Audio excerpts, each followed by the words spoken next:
The hula hoop might look like a simple toy, just a ring of plastic spinning around a waist, but hidden inside that circular motion is a beautiful dance of physics. Every spin, twist, and wobble is a story of balance, angular momentum, and the continuous battle against gravity. Alright, so how does a hula hoop stay up?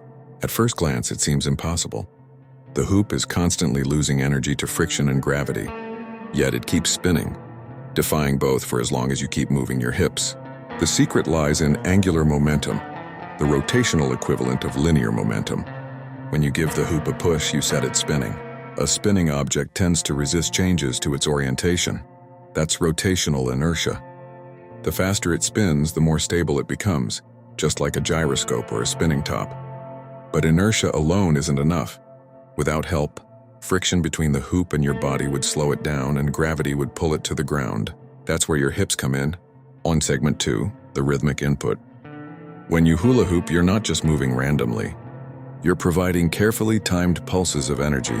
Your waist traces an orbit, a small circle or ellipse, that is synchronized with the hoop's rotation. Here's what's really happening. As the hoop starts to fall, your body moves forward or upward, pushing against it at just the right moment. That contact force provides a small impulse, a push that adds angular momentum and lifts the hoop slightly. Then gravity starts to act again and you repeat the cycle. You're essentially creating a continuous feedback loop of input energy that counters frictional losses. The frequency of your hip motion must match the hoop's rotational frequency. If it is too slow or too fast, the timing breaks and the hoop drops. It's resonance in action. The hoop and your body are oscillating in sync. Now let's get into the forces themselves. At any given moment, the hoop experiences 3 main forces. 1. Gravity, pulling it downward. 2. Normal force from your body pushing inward on the hoop's inner rim. 3. Frictional force tangential to the motion, providing the torque that keeps it spinning. The normal force isn't constant. It changes direction as your waist moves in a circle. This dynamic contact keeps the hoop from simply sliding down. The frictional force acts slightly off-center, generating the torque needed to sustain the spin. Together, these forces create what physicists call non-uniform circular motion, meaning the direction and magnitude of the acceleration are constantly changing.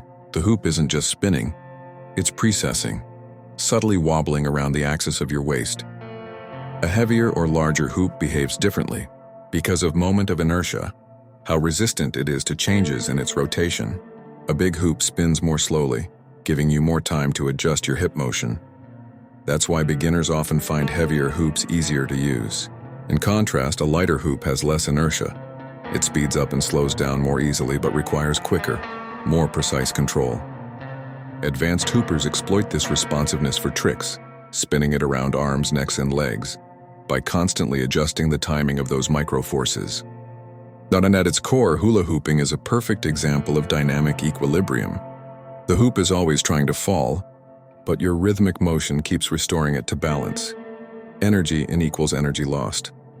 The physics is the same principle that keeps satellites orbiting Earth, or a child pumping a swing. It's all about the exchange between motion, timing, and force. Each spin you sustain is a tiny victory over entropy, a moving system briefly holding steady against the pull of the world. So next time you pick up a hula hoop, remember, you're not just playing. You're performing a finely tuned experiment in rotational dynamics, balancing friction, gravity, and motion in a seamless loop of physics and rhythm. It's not magic that keeps the hoop spinning.